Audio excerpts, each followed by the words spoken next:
नमस्कार दोस्तों, welcome my channel Mithila जी की दुनिया। तो दोस्तों, इस समय सवेरे के बज गए हैं 10:30। तो चाय नाश्ता करने के बाद मैं थोड़ा सा कुछ रसोई में देखने आई थी कहाँ क्या रखा हुआ है। तो आज मुझे दिखा है रसोई में बहुत सारी कल की सब्जी रखी हुई है, तो उसका आज हम कुछ बनाएंगे। तब तक चाय पी लेते हैं, आप लोग भी आइए चाय पीजिए और साथ में मेरा नाश्ता करिए।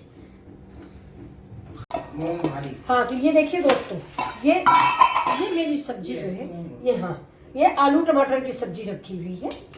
अब इसका हम लोग क्या करें, ऐसे कोई खाएंगे नहीं बच्चे, और फेंकने का मन भी नहीं। आलू टमाटर गाजर की सब्जी शाम को बनाई गई थी, तो चलिए इसका हम किसी न किसी तरह से इस्तेमाल करते हैं। ऐसा इस्तेमाल आप सब लोग भी करते होंगे।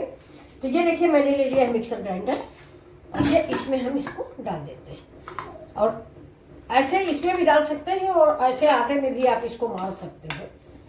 देखिए, थोड़ा थोड़ा करके इसको पीस लेते हैं। पीसने के बाद आपसे मिलते हैं। अब ये देखिए, ये मेरा पेस्ट बनके तैयार हो गया है। कल शाम की सब्जी है फ्रेंड्स। ये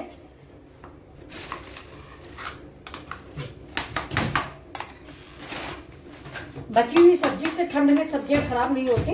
वो भी फ्रेंड्स फ्रिज में रखो तो बिल्कुल भी नहीं खराब होती। लेकिन ऐसे अगर बच्चों के आगे परोस के रखो तो नहीं पसंद करते। ये तो कल शाम की सब्जी है, अभी कुछ बन जाएगा तो खा लेंगे।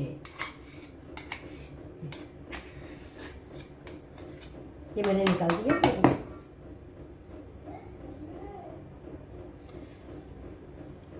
ये आलू गोभी और टमाटर की सब्जी थी मिक्स, और थोड़ा सा गाजर पड़ा हुआ था। अब ये मेरी देखिए पालक है। अब इस पालक को हम थोड़ा सा इसमें छोटा, देखिए इसको थोड़ा थोड़ा सा, जिससे मिक्सी में पीस जाए। बहुत बारीक भी नहीं करना, मुझे बहुत बारीक चाप नहीं करना है। हम ये बिल्कुल ऐसे ही करके, बारीक नहीं करना है, ऐसे ही, क्योंकि हमें इसको मिक्सी में पीसना है। देखिए बेसन है, इसको हम घोल रहे हैं। थोड़ा सा नमक डाल देंगे स्वाद के अनुसार। नमक आप अपने पसंद से डालें,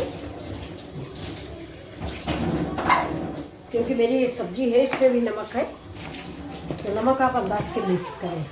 अब ये देखिए दोस्तों, ये मैंने गेहूं का आटा ले लिया है।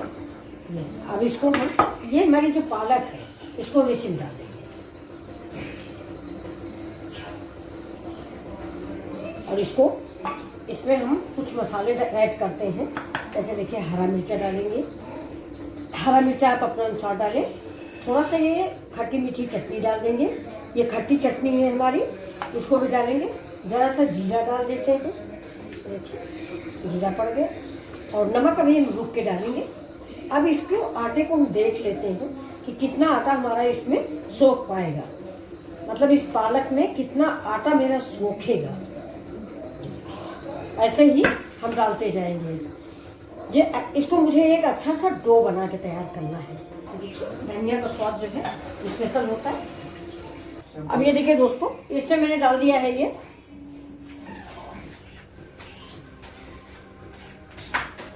टमाटर कट चुका है।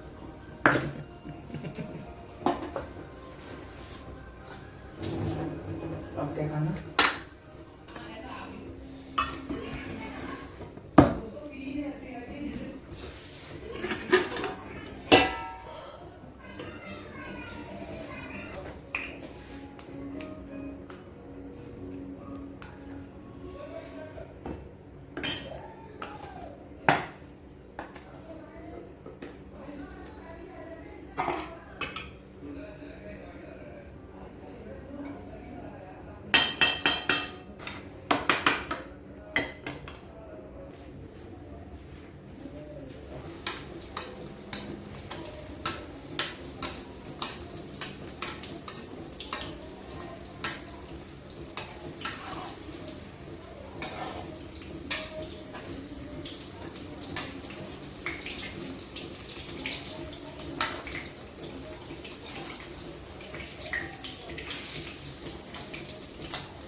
हम्म।